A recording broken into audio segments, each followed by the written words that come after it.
નમસ્કાર વિદ્યાર્થી મિત્રો, આજે આપણે ધોરણ 10 માં સમાજ વિજ્ઞાનમાં જે 19મો પ્રકરણ છે એ છે માનવ વિકાસ.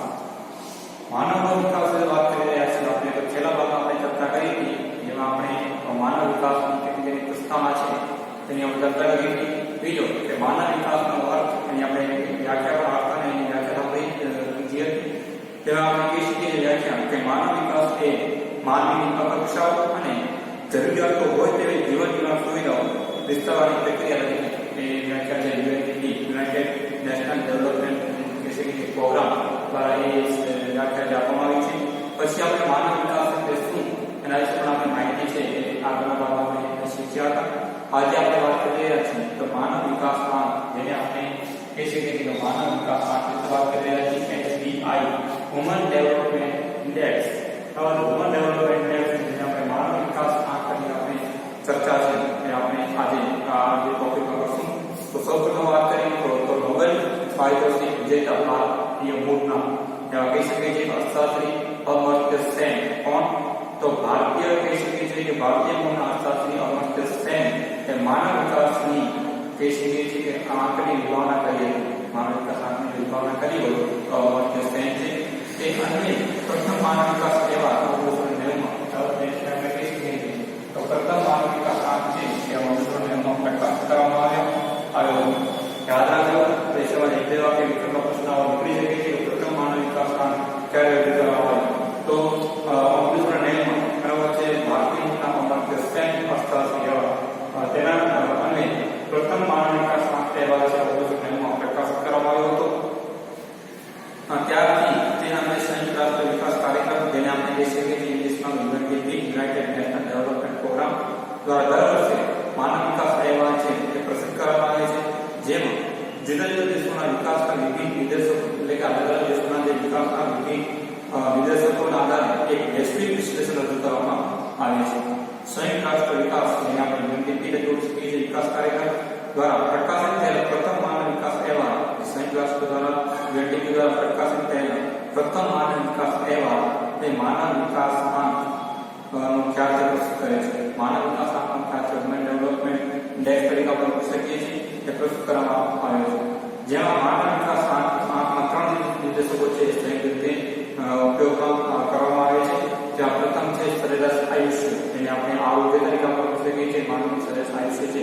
માનવી જન્મતાની સાથે બાળકને કહી શકીએ કે આ બાળક કેટલું જે આયુષ્ય ભોગવી શકે તેનું આંક કાઢવામાં આપવો છે એટલે કે સરેરાશ આયુષ્ય, આરોગ્ય, શિક્ષણ સંપાદન, જ્ઞાન અને ત્રીજો છે જીવન ધોરણ જેને આપણે માતાની આવક બરાબર છે એના વિશે આ ત્રણ નિર્દેશકો છે. સંયુક્ત આંકના આધારે કોઈ એક દેશનું માનવ વિકાસ આંકનો ક્રમ નિર્ધારિત કરવામાં આવતો હોય છે. યુએનડીપી દ્વારા માનવ વિકાસ અહેવાલ માટે માનવ વિકાસ આંક HDI ની ગણતરી માટે વર્ષ 2009 માં ક્યારે તો માનવ વિકાસ આંક જે ગણતરી માટે વર્ષ 2009 માં 9 સુધી ઉપરના ત્રણ નિર્દેશકો ઉપયોગમાં કરવામાં આવતા. 2009 સુધી જે આપણે હાલમાં ચર્ચા કરી ઉપરના જે નિર્દેશકો હતા ત્રણ સરેરાશ આયુષ્ય કે શિક્ષણ સંપાદન કે પછી જીવન ધોરણ તે 2009 સુધી એ ત્રણ નિર્દેશકો ઉપયોગ કરવામાં આવતા હતા. આ માટે 2010 માં કયા વર્ષે તો 2010 માં નીચે મુજબ નવી પ્રવિધિનો ઉપયોગ કરવામાં આવ્યો છે. જે શબ્દ છે એનો કહે છે સુધારો અને કહી શકીએ છીએ કે નવી પ્રવિધિઓ છે એનો ઉપયોગ કરવામાં આવે છે. તો પ્રથમ આપણે વાત કરીએ કે 2010 પછી જે નવા જે કહી શકીએ કે નામ નિર્દેશ કરવામાં ત્રણ જે કહી શકીએ કે નિર્દેશકો છે એમાં તો પ્રથમ છે અપેક્ષિત આયુષ્યનો આંક જેને આપણે સરેરાશ આયુષ્ય તરીકે કહી શકીએ. જેમાં કહી શકીએ કે અપેક્ષિત આયુષ્યનો આંક જેને આપણે લાઈફ એક્સપેક્ટેશન ઇન્ડેક્સ તરીકે કહી શકીએ તરીકે અને સરેરાશ આયુષ્ય તરીકે આપણે ઓળખતા હતા. આ સરેરાશ આયુષ્ય છે તે કહી શકીએ મિત્રો કે આરોગ્ય અને નિદાન એટલે કે આરોગ્ય અને નિદાનના માપન માટે વ્યક્તિના એટલે કે માનવના આરોગ્ય અને નિદાનના માપન માટે બાળકના જન્મ સમય છે કેટલા બાળકના જન્મ સમય છે કેટલા વર્ષ આયુષ્ય ભોગવી શકશે તેવી અપેક્ષાઓ અપેક્ષિત આયુષ્ય તરીકે ઓળખવામાં આવે છે. એટલે કહી શકીએ છીએ કે અપેક્ષિત આરોગ્ય અને નિદાન આપવા માટે બાળક જન્મ સમય કેટલા આયુષ્ય ભોગવી શકશે તેવી અપેક્ષાઓ એ અપેક્ષિત આયુષ્ય તરીકે ઓળખવામાં આવતી હોય છે. એટલે કે બાળક જન્મ સાથે એવું નિર્દેશ કરવામાં આવે બાળક છે કેટલા વર્ષ આયુષ્ય ભોગવી શકશે એ અપેક્ષિત આયુષ્ય તરીકે આપણે એને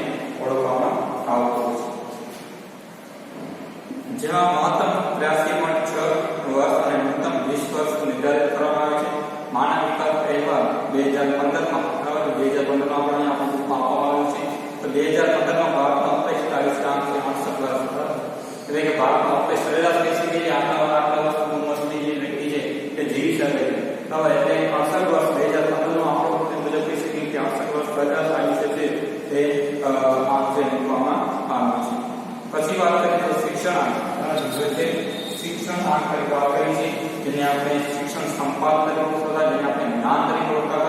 તો શિક્ષણ સંપાદન એટલે કે શિક્ષણ આંક વિશે વાત કરી તો જેમાં બે પેટાની પ્રવૃત્તિ મુજબ જોવા મળે બે પેટાની પ્રવૃત્તિમાં જોવા મળે છે. પ્રથમ તો વાત કરીએ આપણે તો શાળાકીય સરેરાશ વર્ષો સરેરાશ વર્ષો એટલે બાળકને કેટલા વર્ષ શાળા ભણી શકે એનું જે આયુષ્ય નક્કી કરવામાં આવતું છે. એટલે કે વાત કરીએ શાળાકીય સરેરાશ વર્ષો 25 વર્ષની પુખ્ત વ્યક્તિએ શાળામાં વિતાવેલા વર્ષો બરાબર છે. 25 વર્ષ સુધી વ્યક્તિ છે તમે વ્યક્તિ શાળામાં વિતાવેલા વર્ષોની વાત છે એમાં પોતાનું નિદર્શન વાત કરવામાં આવે છે. બીજું નિદર્શન એવું કહેવામાં આવે છે કે 28 શાળાકીય વર્ષો 5 વર્ષનું બાળક પછી ચોક્કસ નક્કી કરવામાં આવે છે 28 શાળાકીય વર્ષ અને 28 શાળાકીય વર્ષમાંથી શીખી મિત્રો કે વર્ષનું બાળક પોતાના જીવનમાં કેટલા વર્ષ શાળામાં વિતાવશે તે નક્કી કરવામાં આવતું હોય છે. એટલે કહી શકીએ છીએ કે 25 વર્ષનો વ્યક્તિ વિતાવેલા વર્ષ બરાબર છે. એટલે આપણે શિક્ષણ શાળાકીય સરેરાશ વયે કહી શકીએ છીએ. અને બીજું છે આપણે શાળાકીય વર્ષ 5 વર્ષનું બાળક છે તે પોતાના જીવનમાં કેટલા વર્ષો એટલે કે 5 વર્ષના કહી શકીએ છીએ કે એ જીવન જે શાળામાં વિતાવશે એટલા વર્ષ નક્કી કરવામાં આવતા હોય છે. એમાં આપણે કહી શકીએ છીએ ઉચ્ચતમ 18 વર્ષ અને ન્યૂનતમ છે તે 0 નક્કી કરવામાં આવતું હોય છે. જ્યારે ભારતમાં આપણે શાળાકીય વર્ષનું આંક છે 11.7 વર્ષ છે એ મૂકવામાં આવ્યું છે. પહેલા બીજો નિર્દેશ તરીકે આપણે ચર્ચા કરી. ત્રીજો નિર્દેશ એ કહેવામાં આવે છે આવકનું આંક જેને આપણે કહી શકીએ કે ઇન્કમ ઇન્ડેક્સ એટલે કે જેને આપણે જીવન ધોરણ તરીકે વાત કરી રહ્યા છીએ. તો મિત્રો એમાં જોઈએ આપણે તો જીવન માપન માટે માપનની આવક એટલે જીવન નિર્માણ છે એ માપન માટે જીવન નિર્માણના માપન માટે માથાની કુલ ઘરેલું પેદાશ જેને આપણે જીડીપી તરીકે ઓળખી શકીએ છીએ. જે માથાની કુલ રાષ્ટ્રીય આવક એટલે GNI સાથે પ્રસ્તાવિત કરવામાં આવતી હોય છે. એટલે કહી શકીએ છીએ કે આવકના આપણે જો વાત કરી રહ્યા છીએ એમાં આપણે જીવન નિર્માણના માપન માટે માથાની કુલ ઘરેલું પેદાશ ગ્રોસ ડેવલપમેન્ટ ડોમેસ્ટિક પ્રોડક્ટ પર કેપિટલ GDP તરીકે ઓળખી શકીએ છીએ.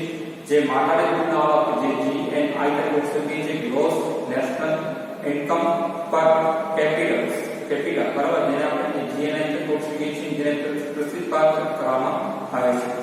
માનવ વિકાસના આંક અહેવાલ 2015માં ભારતની માથાની કુલ આવક છે 5497 અને માથાની કુલ ઘરેલું પેદાશ છે 5238 છે. જે માથાની આવકની ગણતરી માટે દેશની આવકને અમેરિકન મૂલ્યમાં ગણવામાં આવે છે જેને આપણે સંકલિત શક્તિ તરીકે ઓળખવામાં આવતી હોય છે. તો મિત્રો આપણે જાણી શકીએ છીએ કે માનવ વિકાસ આંક છે એ મહત્વનો સાબિત થઈ શકે છે કે જેથી કહી શકીએ કે જે દેશની જે કહી શકીએ કે માનવ વિકાસ આંક છે તે દેશની આર્થિક કોઈ પણ સ્થિતિ એ બધા દેશને કહી શકીએ કે આંકનું સર્જન છે એ લાવી શકીએ છીએ. તો માનવ વિકાસ આંક ગણતરી માટે પ્રત્યેક અધિનિયમ ન્યૂનતમ મૂલ્ય નક્કી કરવામાં આવતું હોય છે. પ્રત્યેક આંકડામાં ગણતરી કરવામાં આવતી હોય છે. માનવ વિકાસ આંક છે જેનું મૂલ્ય છે 0 થી 1 વચ્ચે હોય છે. માનવ વિકાસ આંકનું જે મૂલ્ય છે કોઈ પણ દેશનું મૂલ્ય 0 થી 1 વચ્ચે હોય છે. કોઈ પણ દેશનું માનવ વિકાસ આંક છે 1 નું મૂલ્ય સુધી પહોંચવામાં સૂચવે છે. જેમાં આ તમારા દેશો તેના માનવ વિકાસ પૂર્ણ કરવાનું જોઈએ છે. જેમાં આધારે કોઈ પણ દેશના વિકાસ પ્રતિ કઈ દિશામાં છે અને દેશના કેટલા આગળ પાછળ છે તેની જાણકારી લઈને આપણે માનવ વિકાસ આંકના અહેવાલમાં જોઈ શકીએ છીએ. તો મિત્રો આજે આપણે વાત કરી કે માનવ વિકાસ આંક HDI હ્યુમન ડેવલપમેન્ટ ઇન્ડેક્સ જેમાં આપણે આ વિશ્વસદાત્મક ભાગમાં ચર્ચા કરી. તો મિત્રો આજનો અમારો હોમવર્ક નોંધી લો. તો માનવ વિકાસ આંકની ગણતરી છે કેવી રીતે કરાય છે એ તમારા પ્રશ્નો તમારે નોટબુકમાં લખવાનું રહેશે.